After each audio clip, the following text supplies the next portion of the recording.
اور کسی سے دو دو ہاتھ نہ کریں۔ حضرات مکرم، ہم اہل سنت ہیں اور ہمارا ایمان اور یقین ہے کہ سب نعمتیں وہ جو ہمارا خالق ہے، مالک ہے، پروردگار ہے، پالنہار ہے، وہ عطا فرماتا ہے۔ اسی کے قبضہ قدرت میں سب کچھ ہے، جس کو چاہے نواز دے، جس کو چاہے محروم کر دے۔ میں پہلے ذرا معذرت کر لوں، اگر آج آپ میرے روایتی جوش و خطابت سے محظوظ نہ ہو پائیں تو کوئی بات نہیں، صرف سماعتوں کو میری طرف متوجہ رکھیں تو انشاءاللہ العزیز کچھ نہ کچھ ہم لے کے اٹھیں گے۔ تو ہمارا یقین ہے کہ سب کچھ دیتا وہ ہے، لیکن اس نے سنت یہ قائم کی ہے کہ دیتا وہ ہے لیکن دلاتا اپنے محبوب کے ہاتھوں سے ہے۔ اور یہ صرف زور خطابت نہیں ہے، جوش بیان نہیں ہے، یہ خیال و گمان کا ہذیان نہیں ہے، یہ وہ حقیقت ہے جس کا اظہار خود زبان رسالت سے ہو رہا ہے۔ انما انا قاسم واللہ یؤتی، دیتا وہ ہے اور دلاتا میرے آقا کریم صلی اللہ علیہ وسلم کے ہاتھوں سے ہے۔ کچھ لوگوں نے یہ شبہ کا اظہار کیا کہ بے شک ہم مانتے ہیں سب کچھ سرکار کے دامن سے ہی ملتا ہے، لیکن ظاہر ہے کہ آقا کریم تو اللہ کا دیا ہوا مانتے ہیں، جو اللہ نے ان کو عطا فرمایا وہ آپ آگے تقسیم فرماتے ہیں، تو دینے والا وہی دے گا جو اس کے دامن میں ہوگا۔ تو باقی سب نعمتیں رب کائنات نے ان کو عطا فرمائی ہوں گی، یقیناً فرمائی ہوں گی، اور وہ عطا آگے بانٹتے بھی ہیں، لیکن میرے آقا کریم صلی اللہ علیہ وسلم مقتول فی سبیل اللہ نہیں ہوئے، تو چونکہ وہ انہوں نے جام شہادت نوش نہیں کیا، مقتول فی سبیل اللہ نہیں ہوئے، تو اس کا مطلب یہ ہے کہ شہادت کی نعمت آقا کریم کے دامن میں نہیں، تو پھر شہید کو یہ نعمت کہاں سے ملتی ہے؟ اس کا جواب علماء کرام نے عطا فرمایا اس مشہور حدیث کی روشنی میں، الحسین منی وانا من الحسین، کہ میرے آقا کریم نے فرمایا حسین مجھ سے ہے، اس کا وجود مجھ سے ہے، اس کی ذات مجھ سے ہے، وہ میرا نواسا ہے، میری لاڈلی شہزادی کا لخت جگر ہے، نور نظر ہے، اور میرے کمال شہادت کا ظہور حسین سے ہے۔ حضرات مکرم، آج کل دراصل یہ شہادت کا جو رتبہ ہے یہ بھی سیاسی ہو گیا ہے۔ کوئی کہتا ہے کہ بھٹو شہید ہے، کوئی کہتا ہے ضیاء الحق شہید ہے، کچھ اور شہداء بھی اب کیوں میں کھڑے ہیں، کچھ سمجھ نہیں پاتی، یا ایک عام آدمی پریشان ہے کون شہید ہے کون نہیں ہے۔ تو آقا کریم حضور علیہ السلام نے اس کا ایک کرائیٹیرین مقرر کر دیا، معیار مقرر فرما دیا، ہمیں بتایا اصل میں شہید کون ہے۔ فرمایا من سأل اللہ شہادتا صادقا من قلبہ بلغہ اللہ منازل الشہداء فإن مات علی فراشہ۔ شہید وہ نہیں ہے جو میدان کارزار میں کسی کے ہتھیار سے قتل ہو جائے، عین ممکن ہے کہ وہ جان بچانے کی فکر میں ہو، وہ راہ فرار ڈھونڈ رہا ہو، وہ جان دینا نہ چاہتا ہو، وہ جان بچانے کے چکر میں ہو۔ اصل میں شہید وہ ہے جو دل کی گہرائی سے صدق نیت سے اس رب کی بارگاہ میں سر کٹانا چاہتا ہو، اور اگر وہ اس جذبہ شہادت سے معمور ہے تو اگر وہ بستر پر مر جائے رب کائنات پھر بھی اس کو شہادت کا رتبہ عطا فرما دیتا ہے۔ اب سوال یہ پیدا ہوتا ہے کہ میرے آقا کریم حضور علیہ السلام یہ جذبہ شہادت سے معمور ہے یا نہیں ہے؟ تو کسی اور سے پوچھنے کی ضرورت نہیں ہے، میرے آقا کریم خود اعلان فرما رہے ہیں، اور کس شان سے اعلان فرمایا، لَبَدِدْتُ أَنْ أُقْتَلَ فِي سَبِيلِ اللَّهِ ثُمَّ أُحْيَا ثُمَّ أُقْتَلُ ثُمَّ أُحْيَا ثُمَّ أُقْتَلُ۔ فرمایا میری تمنا یہ ہے، خواہش یہ ہے کہ میں اللہ کی راہ میں قتل کیا جاؤں، پھر زندہ کیا جاؤں اور پھر قتل کیا جاؤں، پھر زندہ کیا جاؤں اور پھر قتل کیا جاؤں۔ یارو ہم میں سے کسی کو اگر رب کائنات نے ذوق شہادت سے سرفراز فرمایا ہے تو اس کی تسکین تو ایک بار سر کٹانے سے ہو جاتی ہے، لیکن میرے آقا کریم کو وہ ذوق شہادت ملا کہ آقا کریم رب کی بارگاہ میں بار بار سر کٹانا چاہتے ہیں۔ اب اس حدیث سے ملائیے کہ شہید کون ہے؟ جو صدق کے دل سے شہادت کا طلبگار ہو۔ اب دیکھیے میرے آقا کریم شہادت کے طلبگار ہے یا نہیں ہے؟ یقیناً ہے، خود آپ کا اپنا فرمان بتا رہا ہے، تو اس کا مطلب یہ ہے کہ رب کائنات نے ان کو شہداء کی صفوں میں شامل فرمایا ہے، شہادت کا رتبہ عطا فرمایا ہے۔ اچھا، یہاں پر ایک ٹیکنیکل اعتراض ہوا۔ اعتراض یہ ہوا کہ جناب بات یہ ہے کہ کسی کو اعزازی طور پر کوئی رتبہ مل جانا اور چیز ہے، اور حقیقتاً وہ چیز ملنا اور چیز ہے. جیسے اگر کوئی منسٹر وغیرہ جائے کسی یونیورسٹی میں کسی فنکشن میں، تو بعض اوقات ایسا ہوتا ہے کہ یونیورسٹی اس کو اعزازی ڈگری دے دیتی ہے، اس کی عزت افزائی کے لیے اعزازی ڈگری دیتی ہے. اب اعزازی ڈگری تو مل گئی، لیکن کیا اس ڈگری کے ملنے سے کیا اس کے علم میں اضافہ ہو گیا؟ کیا اس نے وہ کتابیں پڑھی ہیں؟ کیا وہ کلاسز اٹینڈ کی ہیں؟ نہیں. کیا اس ڈگری کی بنیاد پر کیا وہ کسی عہدے اور منصب کا اہل ہو سکتا ہے؟ نہیں. وہ تو صرف اس کی عزت افزائی کے لیے اس کو ڈگری دے دی ہے، حاصل حصول اور تو کچھ بھی نہیں ہے. تو اعزازی طور پر کوئی ڈگری کسی کو دے دینا اور بات ہے، اور پھر دن رات ایک کر کے محنت کر کے وہ کتابیں پڑھ کے اور ان مراحل سے گزر کے کوئی ڈگری حاصل کرنا اور چیز ہے.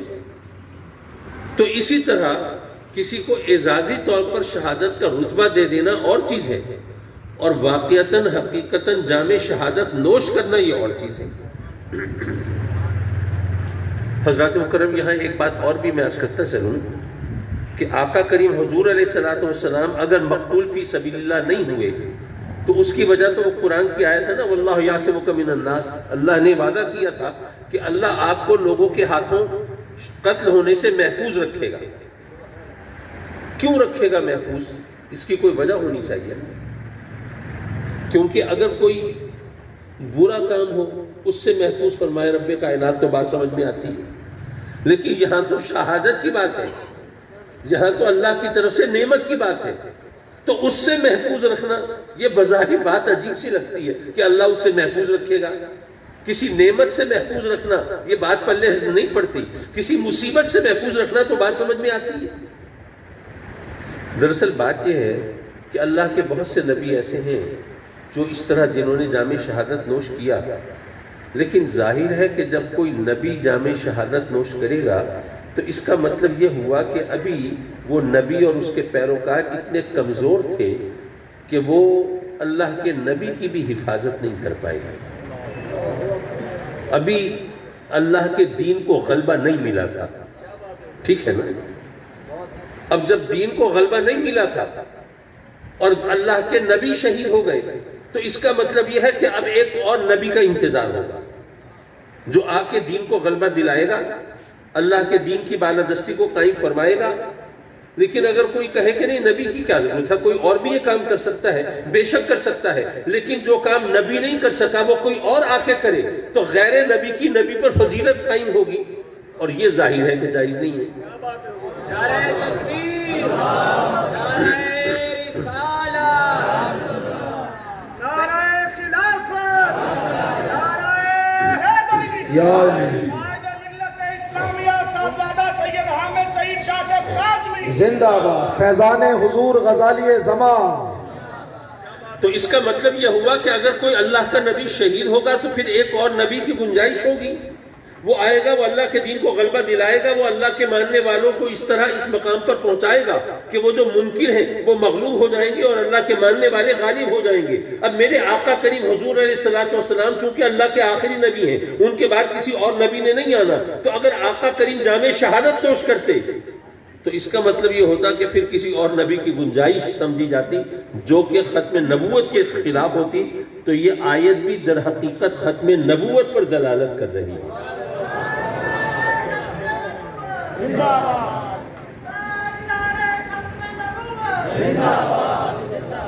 حضرات مکرم، بہرحال اس سوال کا جواب کہ جی اعزازی طور پر کسی کو کوئی رتبہ دے دینا اور بات ہے اور حقیقتاً کوئی منصب ملنا اور بات ہے. میں اس کا جواب پہلے ایک حدیث اور پھر ایک آدھ بات اور پھر آگے بات لے کے چلتے ہیں.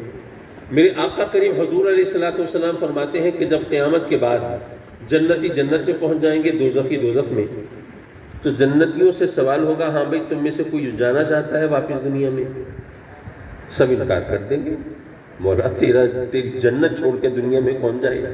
دنیا میں تو بڑا فساد ہے، وہاں تو ہنگامے ہیں، تخریب کاری ہے، دہشت گردی ہے، وہاں تو خوریزی ہے، وہاں منافقت ہے، وہاں دھوکہ ہے، وہاں فریب ہے، مولا وہاں بیماریاں ہیں، وہاں تو کورونا ہے، وہاں تو لاک ڈاؤن ہے، مولا تیری جنت چھوڑ کے دنیا میں کون جائے؟ سب انکار کر دیں گے الا الشہید، سوائے شہید کے۔ شہید کہے گا مولا مجھے بھیج دے دنیا میں۔ اس سے پوچھا جائے گا بھئی کیا بات ہے، جنت چھوڑ کے دنیا میں جانا چاہ رہا ہے، وہ کون سی چیز ہے، وہ کون سی لذت ہے، وہ کون سی نعمت ہے جو تجھے جنت میں نہیں ملی، جس کی تلاش میں دنیا میں جانا چاہتا ہے؟ تو شہید کہے گا کہ مولا دنیا کی ہر نعمت، ہر راحت، ہر لذت جنت میں ہے، لیکن جو مزہ تیرے نام پہ سر کٹانے میں آیا تھا وہ جنت میں نہیں پایا۔ اچھا آپ حضرات علماء کرام تو یہ حدیث یہاں سنا کے ختم کر دیتے ہیں۔ میرا علماء سے ایک سوال ہے 10 کا، یہ فرمائیے کہ کیا شہید کو واپس دنیا میں بھیجا جائے گا؟ نہیں؟ اچھا، قرآن تو کہتا ہے کہ جنتی کی ہر خواہش پوری ہوگی، اور شہید کو دنیا میں بھیجا نہیں جائے گا، تو پھر تو اس کا مطلب یہ ہوا کہ شہید تو سر کٹا کے جان دے کے وہاں پہنچا ہے، جو سر کٹا کے جنت میں پہنچا ہے اگر اس کی خواہش پوری نہیں ہو رہی تو آپ کو اور مجھے تو ویسے ہی صبر کر لینا چاہیے۔ اچھا پھر یہ کہ اگر اس کو نہیں بھیجنا تھا دنیا میں تو یہ سارا ڈرامہ کیوں کیا؟ بھئی رہ رہا تھا شہید اطمینان سے جنت میں، تو رہنے دیتے اسے؟ نہیں، باقاعدہ پوچھا ہاں بھئی کون جانا چاہتا ہے واپس دنیا میں؟ شہید نے ہاتھ کھڑا کر دیا، مولا مجھے بھیج دے۔ بھئی کیوں جانا چاہتا ہے؟ مولا جو مزہ تیرے نام پہ سر کٹانے میں آیا تھا وہ جنت میں نہیں پایا، لیکن اس کو بھیجا نہیں دنیا میں۔ یہ تو گویا چڑانے والی بات ہو گئی نا، گویا زخموں پہ نمک چھڑکنے والی بات ہو گئی۔ بھئی نہیں بھیجنا تھا تو بات کرنی ہی نہیں چاہیے تھی، لیکن بات کر کے اور پھر نہیں بھیجا تو یہ تو عجیب بات ہو گئی۔ حضرات مکرم، بات دراصل یہ ہے، میرا ایمان اور یقین یہ ہے، جب قرآن نے کہا اور کئی بار کہا کہ جنتی کی ہر خواہش پوری ہوگی، تو بات دراصل یہ ہے کہ شہید کی اصل میں خواہش دنیا میں واپس آنے کی نہیں ہے۔ اس کی اصل خواہش تو وہ لطف، وہ لذت، وہ مزہ جو اسے شہادت کے وقت سر کٹاتے ہوئے، اللہ کے نام پر جان دیتے ہوئے اور موت کو گلے لگاتے ہوئے جو مزہ آیا تھا، وہ مزہ وہ یاد کر رہا ہے۔ دنیا میں واپس آنا اس کی طلب نہیں ہے۔ دراصل صورتحال یہ ہے کہ شہید پہنچتا ہے جنت میں، اب وہاں جنت میں اللہ کی نعمتوں سے لطف اندوز ہوتا ہے، لیکن وہ مزہ جو اللہ کے نام پر سر کٹانے میں آیا تھا وہ یاد تو کرتا ہے، لیکن سینے میں حسرت سی پلتی ہے۔ یاد کرتا ہے، طلب نہیں کرتا، کیونکہ اس کے ذہن میں تو یہی ہے کہ وہ مزہ آیا تھا سر کٹانے سے، اللہ کے نام پہ جان دینے سے، خدا کی راہ میں مرنے سے۔ اب جنت میں سب کچھ ہے، موت تو نہیں ہے، اس لیے وہ مزہ یاد تو کرتا ہے، مانگتا نہیں، طلب نہیں کرتا، سوال نہیں کرتا۔ تو رب کائنات کو یہ گوارا کب ہے کہ کوئی جو سر کٹا کے وہاں پہنچا ہے وہ بھی وہاں حسرت کا شکار رہے اور محرومی سے دوچار رہے؟ تو رب کائنات نے گویا اس کو خواہش کے اظہار کا موقع عطا فرمایا ہے۔ ہاں بھئی کون جانا چاہتا ہے واپس دنیا میں؟ شہید نے کہا مولا مجھے بھیج دے۔ کیوں بھئی، کیوں جانا چاہتا ہے؟ مولا جو مزہ تیرے نام پہ سر کٹانے میں آیا تھا جنت میں نہیں پایا۔ تو رب کائنات پوچھے گا کہ کیا تو نے وہ مزہ مانگا ہے؟ کیا وہ لطف طلب کیا تھا؟ بھئی اگر مانگتا، جنتی کی ہر خواہش پوری ہوگی نا، جب خواہش کا اظہار کرے گا تبھی تو ملے گا نا، تو وہ تو خواہش کا اظہار کرتا ہی نہیں تھا۔ تو رب کائنات نے اس کی خواہش کو اظہار کا موقع عطا فرمایا ہے کہ تو یہاں حسرت کا شکار کیوں ہے اور محرومی سے دوچار کیوں ہے اور ترستا اور سسکتا کیوں ہے؟ ارے مانگ تو صحیح، یہاں پر بھی تجھے وہ نعمت ملے گی۔ تو میرا ایمان اور یقین ہے کہ شہید کو جنت میں وہ لذت ملے گی، اور اگر کوئی کہے کہ نہیں ملے گی تو قرآن تو کہتا ہے کہ جنتی کی ہر خواہش پوری ہوگی، اور اگر کوئی کہے کہ نہیں ہوگی تو قرآن کا انکار ہو گیا، اور قرآن کا انکار تو کفر ہے۔ اللہ اکبر، اللہ اکبر، اللہ اکبر، یا رسول اللہ، حق چاہیے، یا علی، زندہ باد۔ چلیے یہ اب حدیث ذرا ذہن میں رکھیے، اب تھوڑا فکر کا سفر اور آگے کرتے ہیں۔ میرا خیال ہے اب موسم ایسا آ گیا ہے کہ آم تو تقریباً ختم ہی ہو گئے ہیں، ہاں کہیں کہیں وہ کالا چونسا کوئی ہوتا ہے، گورا چونسا تو ختم ہی ہو گیا ہے۔ اچھا دنیا بھر میں پاکستان کے آم جو ہیں وہ بالکل منفرد ہیں، ان جیسا لذیذ پھل عام دنیا میں کہیں نہیں ہوتا۔ اچھا، امریکہ کے ساتھ ایک ملک ہے میکسیکو، تو میکسیکو کے اندر آم ہوتے ہیں، بہت ہوتے ہیں، لیکن وہ آموں کے نام پہ دھبا ہوتے ہیں، انتہائی فضول، ان کو پھل کہنا بھی گویا پھل کی توہین۔ فرض کیجئے کہ ایک میکسیکن آ رہا ہے وہاں سے گرمی کے موسم میں پاکستان میں، اس کے کسی دوست نے کہا یار اتنی گرمی میں پاکستان جا رہے ہو، دماغ ٹھیک ہے تمہارا؟ وہاں لوڈ شیڈنگ سے پالا پڑ گیا تو پھر ہوش ٹھکانے آ جائیں گے۔ وہ کہتا ہے یار اب کیا کروں، میری مجبوری ہے، بزنس ہے میرا، مجھے تو جانا ہے۔ اس کا اچھا چلو جا رہے ہو تو ایک فائدہ تو ہے، چلو پاکستان کے آم تو کھا لو گے۔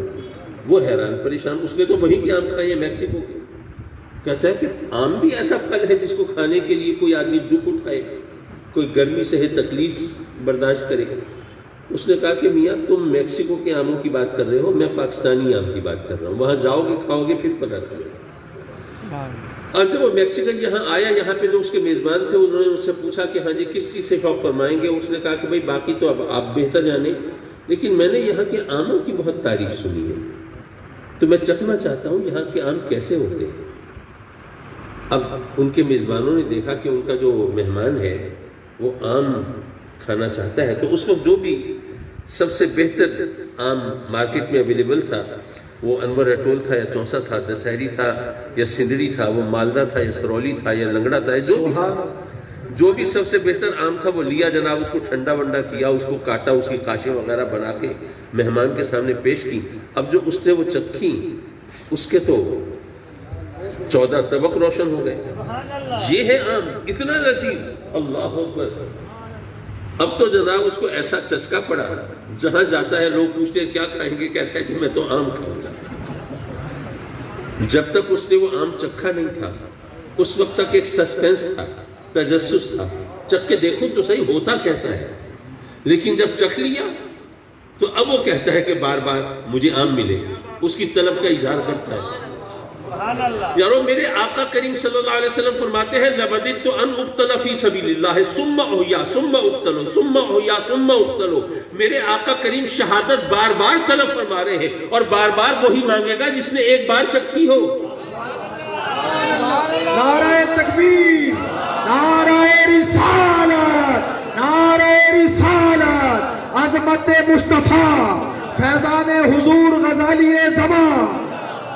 بار بار تو حامد سعید، حامد سعید، حامد سعید، حامد سعید، بار بار تو وہی مانگے گا نا جس نے ایک بار چکھی ہو۔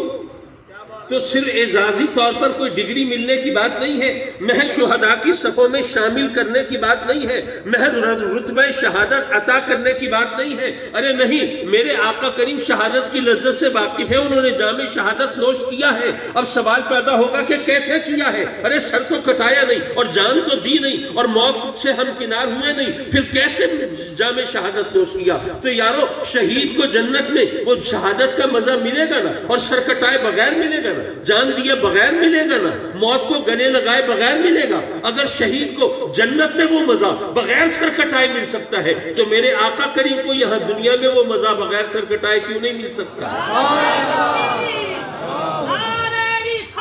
یا رسول اللہ، یا علی، زندہ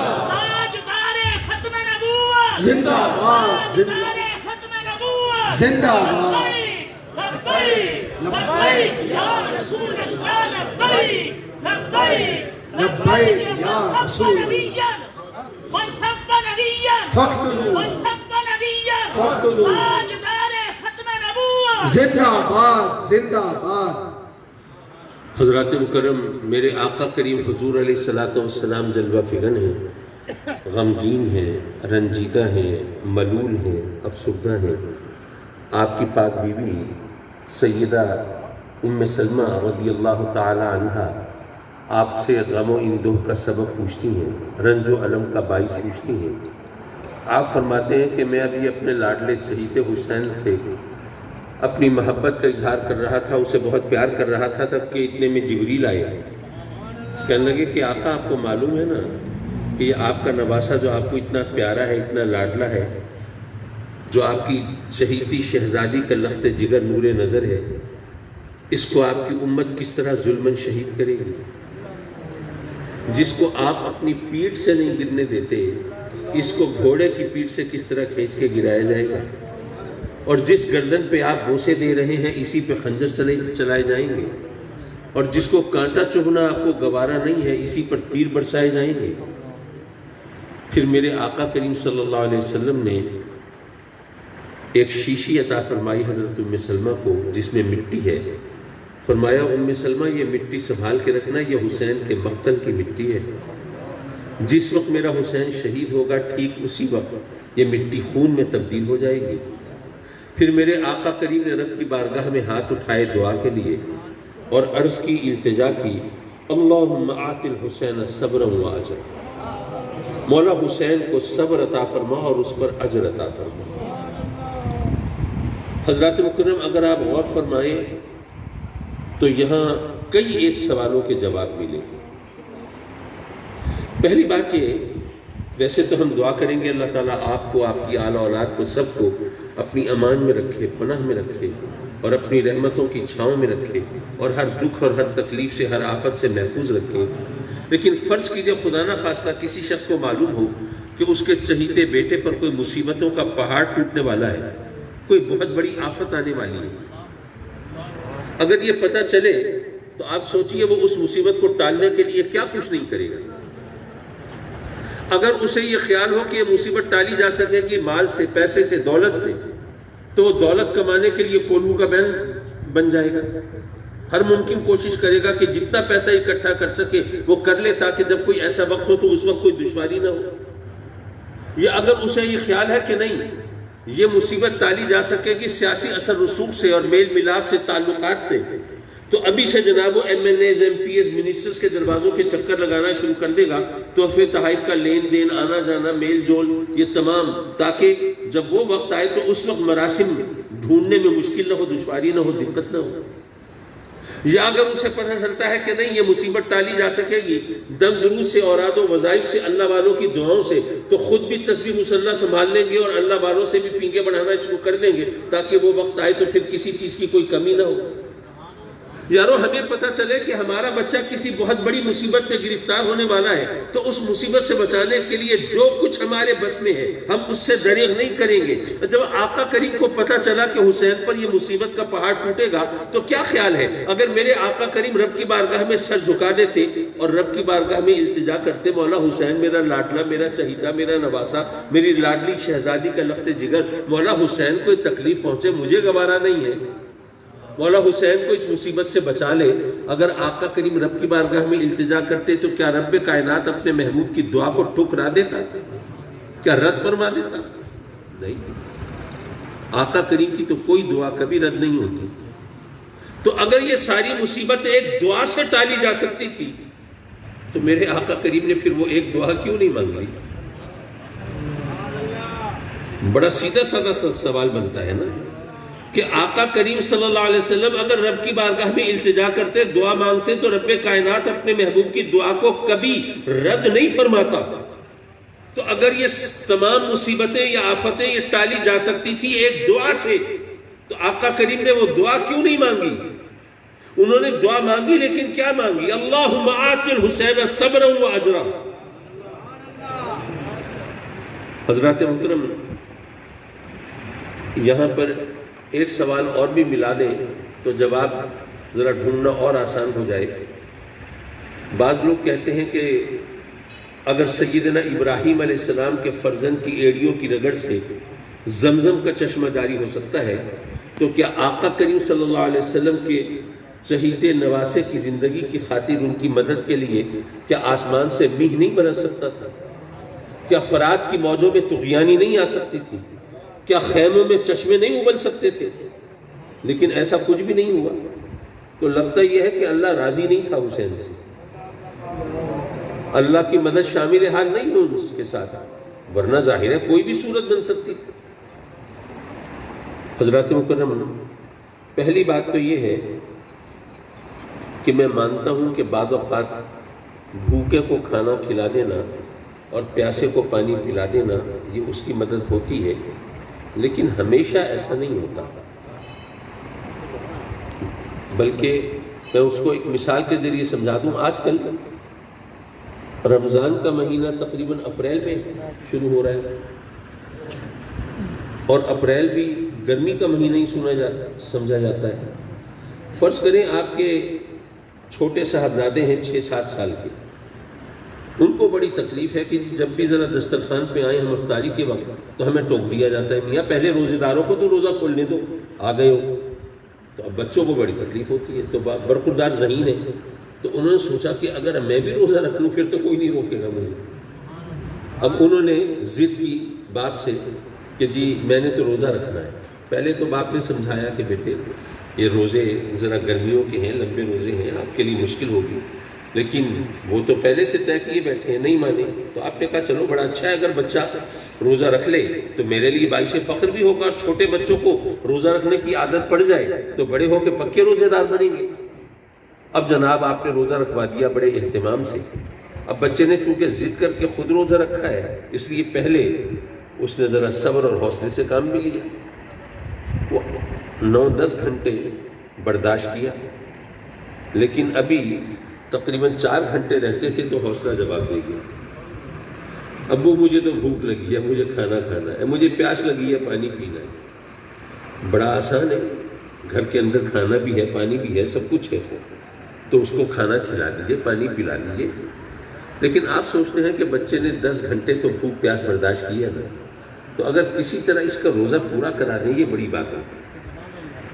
آپ نے کہا اچھا بھائی میرے بچے کو روزہ لگا ہے اور ہم اس کی افطاری کا سامان ہی نہیں لائے، چلو بھائی جلدی کرو میرے بچے کو تیار کرو، ہم نے بازار جانا ہے، افطاری لے کے آنی ہے. کچھ وقت لگا اس کی تیاری میں، پھر اس کو لے کے گئے، جناب پھل بھی لینا ہے، فروٹ لینا ہے، پکوڑے لینے ہیں، سموسے لینے ہیں، یہ لینا ہے وہ لینا ہے. نہیں بیٹے اس دکان سے چیز نہیں، اس دکان کی زیادہ مزیدار ہے، وہاں چلتے ہیں. ادھر ادھر کر کے وقت پاس کر کے جب گھر آئے تو پتہ چلا کوئی 1.5 گھنٹہ ابھی بھی باقی ہے.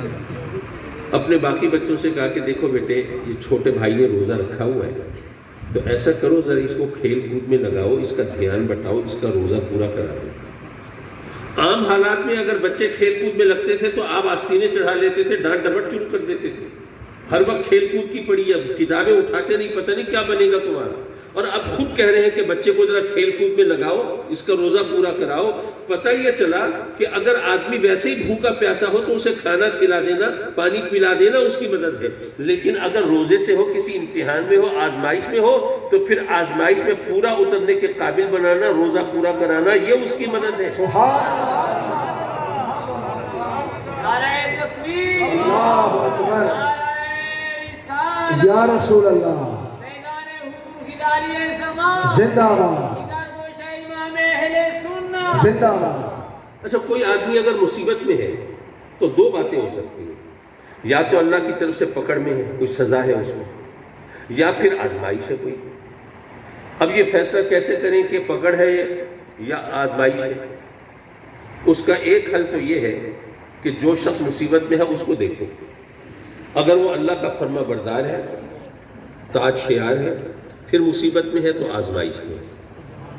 اور اگر نافرمان ہے، سرکش ہے، باغی ہے، اور پھر مصیبت میں ہے تو سزا میں ہے. اب امام عالی مقام ان کے بارے میں کہ بھئی وہ مصیبت میں تو ہیں، لیکن یہ اللہ کی طرف سے پکڑ ہے یا آزمائش ہے. تو حسین کو اور ان کے قافلے کو دیکھ لو کہ وہ اللہ کے فرما بردار ہے یا نافرمان ہے. اور کسی اور سے پوچھنے کی ضرورت ہی نہیں. عاشورے کا دن ہے، صبح کا وقت ہے. امام عالی مقام اتمام حجت کے لیے خطاب فرماتے ہیں کہ کل ایسا نہ ہو یزید کے لشکر کا کوئی سپاہی وہاں پہ عذر کرے، مولا مجھے تو پتہ نہیں تھا کہ کون ہے مقابلے میں تو فوج کا سپاہی تھا، بس مجھے چلا دیا، میں چل پڑا. نہیں، امام علی مقام اتمام حجت کے لیے اعلان فرماتے ہیں، خطاب کرتے ہیں، اے لوگوں جو مجھے جانتا ہے وہ بھی اور جو نہیں جانتا وہ بھی اچھی طرح جان لے اور پہچان لے کہ میں حسین ہوں. میرے بابا شیر خدا ہیں، میری ماں فاطمۃ الزہرا ہیں، اور میرے نانا رسول اللہ ہیں، اور مجھے اور میرے بھائی حسن کو میرے نانا نے جنت کے نوجوانوں کا سردار کہا ہے، اور ابھی میرے نانا کے وہ صحابی زندہ ہیں جنہوں نے اپنے کانوں سے سنا ہے. اے لوگوں، میں نے تو کبھی اپنے رب کی نافرمانی نہیں کی، میں نے تو کبھی شریعت کی حدود و قیود کو پامال نہیں کیا، میں نے تو کبھی کسی کا ناحق خون نہیں بہایا، میں نے تو کبھی نماز تک قضا نہیں کی، میرا خون بہانا تمہارے لیے جائز کیسے ہو گیا؟ یارو کتنا بڑا دعویٰ ہے، کوئی چھوٹا دعویٰ ہے؟ میں نے کبھی اللہ کی نافرمانی نہیں کی، شریعت کے خلاف کوئی کام نہیں کیا، ناحق خون نہیں بہایا، میں نے تو کبھی نماز تک قضا نہیں کی، میرا خون بہانا تمہارے لیے کیسے جائز ہوا؟ اچھا اگر 2 4 5 10 آدمی ہو نا، ان کے سامنے کوئی دعویٰ کرے تو یہ سوچا جا سکتا ہے کہ بھئی ان کو شاید جواب دینے کا سلیقہ نہ آتا ہوگا، یہ حقیقت سے واقف نہیں ہوں گے، ان کو پتہ نہیں ہوگا، اس لیے جواب نہیں دے سکے۔ اور پھر اگر میں اپنے چاہنے والوں میں، مریدوں میں، محبین میں بیٹھ کر کوئی دعویٰ کروں پارسائی کا، تو انہوں نے کیا سبحان اللہ ہی کہنا ہے۔ لیکن اگر میں یہ جاننا چاہتا ہوں کہ میں کہاں کھڑا ہوں، تو پھر مجھے اگر کوئی دعویٰ کرنا ہے تو اپنے مخالفین، معاندین، معترضین کے سامنے کرنا چاہیے، تاکہ پتہ چلے میں کتنے پانی میں ہوں۔ یارو امام عالی مقام یہ دعویٰ کر رہے ہیں اہل خیمہ کے سامنے نہیں، اہل بیت کے سامنے نہیں، اہل محبت کے سامنے نہیں، بلکہ یزید کے اس لشکر کے سامنے جنہوں نے 3 دن سے پانی بند کیا ہوا ہے، جن کی آنکھوں میں رحم نہیں ہے، مربت نہیں ہے، جن کی تلواریں بے نیام ہیں، خون کی پیاسی ہیں، اور وہ 2 4 نہیں ہے، 5 10 50 100 نہیں ہے، روایات کے مطابق 22,000 کا لشکر ہے، اور یارو 22,000 جوانوں میں کوئی ایک مائی کا لال ایسا نہیں جو کھڑا ہو کے حسین کو جھٹلا سکے۔ اگر وہ خون کے پیاسے بھی کھڑے ہو کے حسین کے دعوی پارسائی کی تکذیب نہیں کر سکتے، تردید نہیں کر سکتے، تو جب وہ تردید نہیں کر سکتے تو یہ آپ کے سوچنے کی بات ہے کہ آج اگر کوئی مولوی ممبر پہ بیٹھ کر حسین کو گناہگار کہے تو لگتا یہ ہے کہ یزید کے لشکر سے بڑھ کر حسین کا دشمن ہے۔